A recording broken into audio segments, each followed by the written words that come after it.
กูซกแวนไม่กินแต่ว่าซกโซนี่แวนดีใจงามแต่สาวผู้งามกูยังแวนทั้งก้นมันโบมีไผ่มุ่งน้ำเราระยะผู้นี้พยายังมุ่งโบได้ผู้ที่ให้แห่งสดแสดงหาก่อนจะพิษใส่มือกำไส้และมือกับขวาพวกเจ้าเด้อเท่าเด้อนั่งเด้อบอกให้พวกเจ้าได้นั่งอิงลิงมึงไงเจ้ามา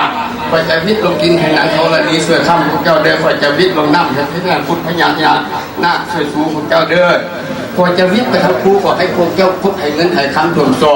ก่อนจะวิทย์ไปทางกำบางกอกขอให้พวกเจ้าได้เงินข้อมาไว้ขึ้นแล้วก่อนจะวิทย์ไปทางเมืองแก้วขอให้พวกเจ้าได้เงินหางเงินแน่ความทุกข์แค้นเป็นเห็นครอบครัวของพวกเจ้าจะสูงนี้ขอให้พวกเจ้าเป็นครอบครัวห้างครอบครัวมีเป็นสิทธิห้างมีเงินนะปัสยาโรคภัยไข้เจ็บทุกสิ่งทุกประการเทินปูปูอะปูปะมูลมาสยตุขวังสยมังคละยุวโนสุขังพลังเธอโอ้ยอยากให้เอาอีกคนหนึ่งเลยอยากให้เอาอีกคนหนึ่ง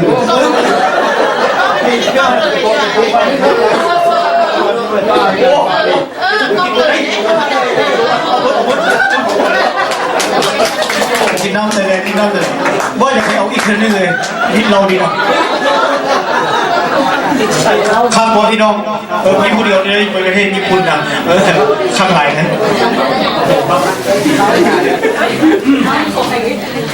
เอาบัดข้อต่อแขนเดี๋ยวนี้หมอพรเพิ่นมัดแล้วหลังจากนั้นก็พี่น้องญาติพี่น้องแล้วก็หมู่เพื่อนเนาะมัดให้สิ่งกันและกันก็คาดว่าพอดีเหมาะพอดีงามแล้ว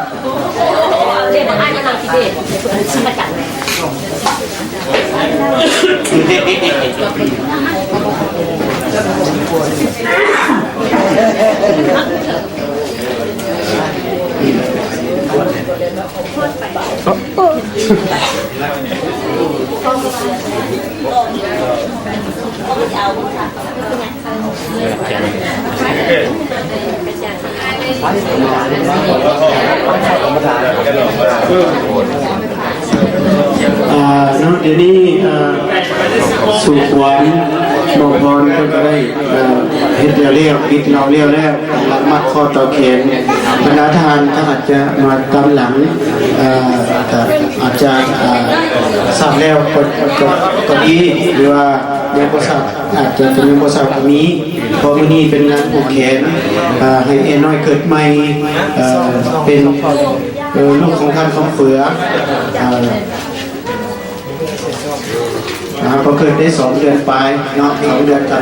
ประมาณอาทิตย์หนึ่งนี่แหละแล้วก็เห็นดีเกิดวันที่7 เดือน 7ก็เป็นมื้อสันวันดีนั่นหลังจากวัดเข้าตอนเย็นแล้วแต่เราก็จะได้ห้อมพระเขาสามัคคีกันแล้วอยู่นี่กันเนี่ยร้านสวิญญาที่นางอาจจะเสร็จมีพี่น้องชาวลาวเขาเฮ็ด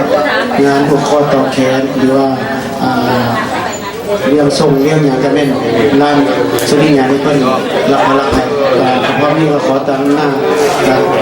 เจ้าภาพขอบใจนำร้านสวิญญาที่ได้เพิ่นได้สละให้สละเวลารับนี้ให้พี่น้องชาวลาวเขาก็ถือว่าเป็นอันหนึ่งที่น้ำใจประเสริฐของเพิ่นแล้วอยู่ที่นี่ก็เป็นจุดกลางในเมืองอายาซีดีพี่น้องเขามาแต่เมืองอื่นๆกับพอดีบ่อไก่อะไรเช่นนั้น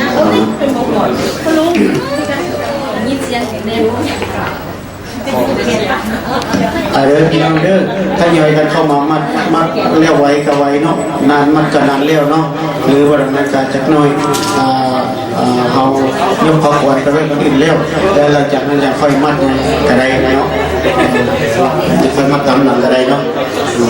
หรือว่าท่านใดยังมัดอยู่อย่างนี้ไฟหมอก่อนเพิ่นพร้อมไงให้ยึดเข้ามามัดโดยการยิ่งเป็นการดีเนาะมัดพอหมอพรก็มัดนะเพราะว่าใครสิพอผู้ใดกันยังหนุ่มยังน้อยบทันพรบทันเป็นเนาะบ่คือเพิ่นมีขับหลายแต่ข้าพเจ้านี่แก่เพิ่นยังพรบ่เป็นว่าซั่นซะเพราะมันก็สำคัญกูได้เรียนกูบ่ได้เรียนเนาะกูต้องเรียนไปทางโลกกูต้องเรียนไปทางธรรมนี่แหละเพิ่นว่านะ มันก็เก่งไปคนละด้านชำนาญไปคนละที่เนาะ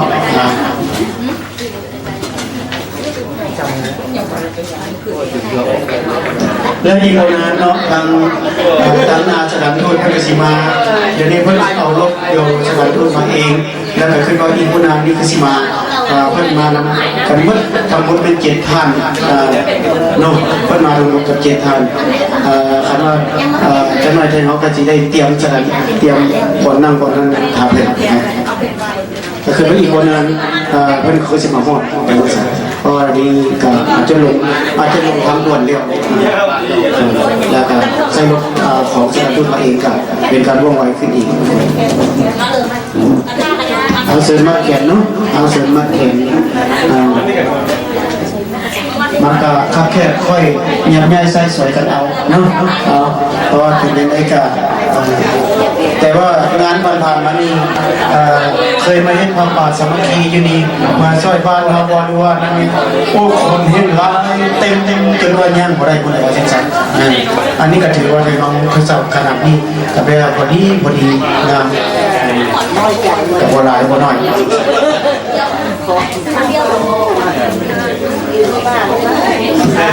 มองว่านี่เพิ่นเป็นคนอยู่บ้านอันคนไหนเมืองโพธิ์แขกเวียงจันทร์คนไหนใกล้ๆบ้านเดียวกับข้าพเจ้าเองเหมือนกันเมืองเดียวกันต่างบ้านเหมือนกันแขนเดียวเมืองเดียวต่างบ้านเพิ่นเป็นลุงผมดีมาประเทศญี่ปุ่นในการ30 กว่าปีแล้วอะไรนะจ๊ะเพิ่นเก่งในเรื่องนี้นะอดีตเพิ่นเคยเป็นนักบวชเคยเป็นครูสอนโรงเรียนประถมหรือมัธยมหมดแหละอะไรนะจ๊ะเสียดายวันนี้อยากเรียนนะเพิ่นความพรนี่เมื่อไรจะไปสอบเรียนนะเพิ่นก่อนขอเรียนนะเพิ่นก่อนบ้านก็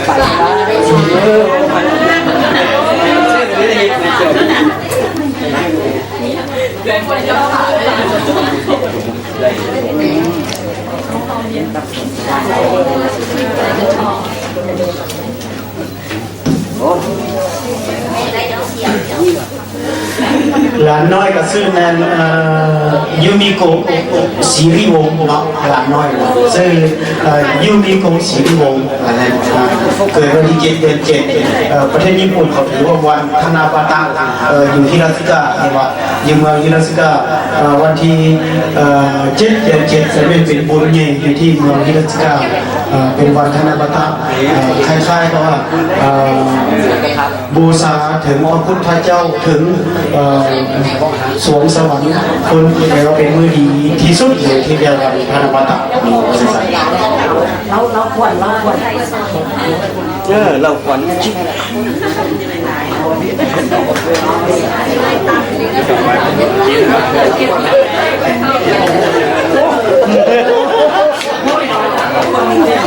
หน่วยพ้นไป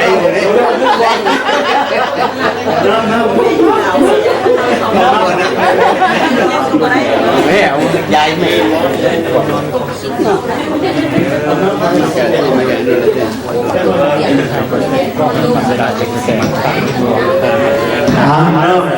คอยเป็นน้องใส่สวยเอากันที่วันมันเองไปนี่มาได้นะให้หลานน้อยมาสุขเด้อพี่น้องเด้อคอยมอนเช่นกันเนาะให้ใหญ่เพียงฟ้ากล้าดับตอนเขาแหละฝากใส่ท่าไว้เข้าไว้หาฝากใส่พญาพญาไว้ใส่เจ้าไปทำหน้าให้มีผู้ช่วยเมืองไปทำเหนือให้มีผู้ช่วยสร้างช่องฟ้าคางให้เป็นผู้ช่วยดอกไม้เงินคำเจ้าเด้อนางยังมีโกเอ้ย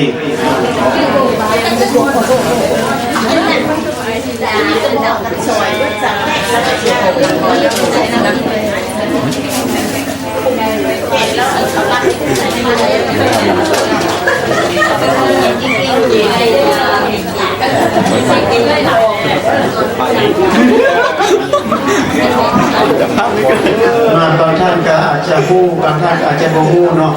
พอเป็นชื่อของเสือศรีนิวงศ์ชื่อท่านของเสือศรีนิวงศ์มาเรียนปริญญาเรื่องด้านป่าไม้อยู่ที่ประเทศญี่ปุ่นยังอีกปีกว่าจะจบมาเรียนเอาปริญญาเรื่องป่าไม้สนประทานป่าไม้ในนั้นนี้นะแต่เราเรียกจะได้นะพัฒนาได้สร้างบ้านเมืองของเราพัฒนาเรื่อง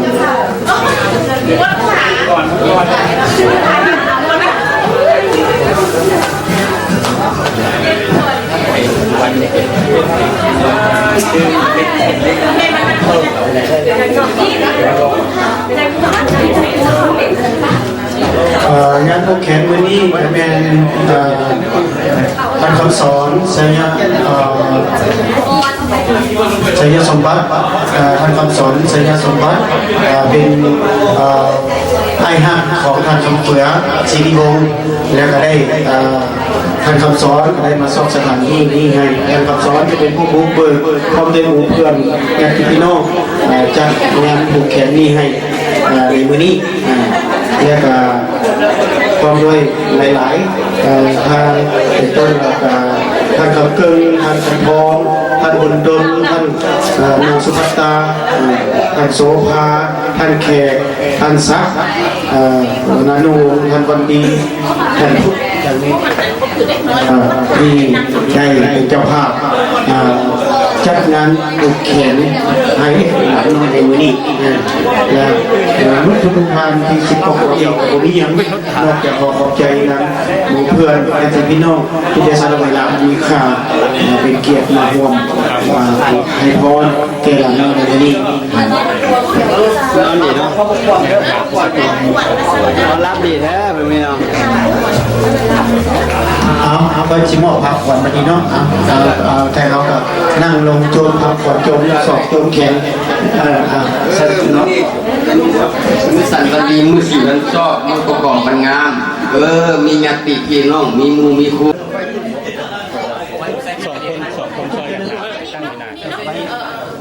พันท้องเอาผ้านี้ไปปูก่อนไอ้เจ้านุ่งมันหามขึ้นเลยขึ้นรถเอาผ้านี้ไปปูก่อนไอ้เจ้านุ่งมันหามแก่เลยนะ มันใส่กาวบอลลงไหมคุณ มาหามคุณสอนเอาใส่โต๊ะหมดเด้อบอลอันเกสเก้ฟุตบอลอันนี้ตู้นั่นคนเอาผ้านี้ไปปูก่อนเอาผ้านี้ไปปูก่อนย้ายพระขวัญออกเอาพอที่สกันค่อยๆเด้ย้ายพระขวัญออกย้ายพระขวัญออกแล้วเอาผ้านั้นไปปูผู้ที่นั้นก่อนเอาผ้านั้นไปก่อนไหมเอาผ้านั้นไปปูก่อนที่เอาผ้านั้นออกเอาเลยอนุสรณ์ยกไว้ก่อนเอาผ้านี้ไปปูมันยังงามเอาไว้คนแหละมันแขกเข้ามากับวิญญาณน้ำหูน้ำตาเนาะครับผม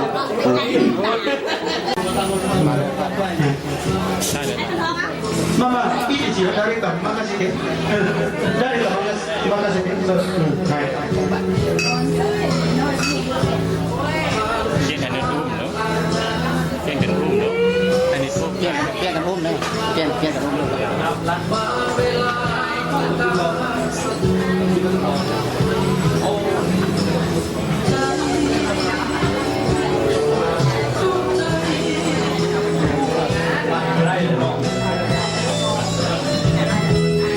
หาโต๊ะหาต่างเรื่องดีๆแม่กับไอ้น้อยน่ะเด้อแล้วก็พ่อกับซ้อมเปลี่ยนกันถามว่าแม่เมื่อยน่ะใครจะแม่หอบเลี้ยวหวยก็เปลี่ยนกันเนาะตั้งวงใส่คนละจักรชั่วโมงคนละจักรนาที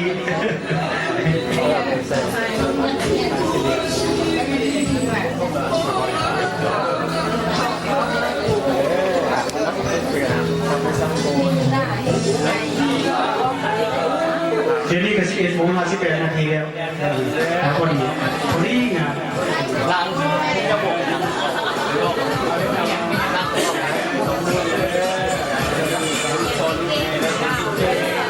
สอนเลยถ้าเขาคิดเดี๋ยวบุฟเฟ่ต์หรือว่าจะไงโอเค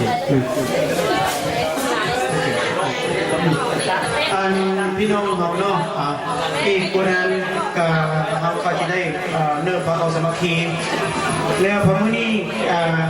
พระเขาสมัคคีของเขาแปลว่าอีกสถานที่เขาแค่เฮ็ดแบบบุฟเฟ่ต์นะ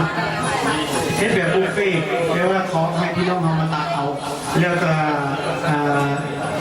าไปกินอยู่ใส่อะไรเนาะถือกินยืนกินหรือว่าชอบสถานที่นั่งกินเลือกโต๊ะไหนนี่แล้วแม่ชีแต่งให้ทางคณะสถานทูตโต๊ะไหนนี่ให้ห้อง จะเอาไว้แต่ให้คณะทางสาธารณทูตเนาะก็ขอให้พี่น้องเอายำย่อยใส่สวยออกเล็กๆน้อยๆเพราะว่าเป็นเกียรติของเพื่อนเนาะเป็นอะไรครับตายเลยเขาจะตายเลยกติกาของบ้านเราเนาะยังเป็นพี่น้องนี่ตู้ออกมาใส่ในนี่ก็ได้เนี่ยมากินอยู่นี่เราก็ตู้อยู่ก็เอามาใส่นี้มีเลยก็ได้จริงๆของพ่อเราพออยู่กัน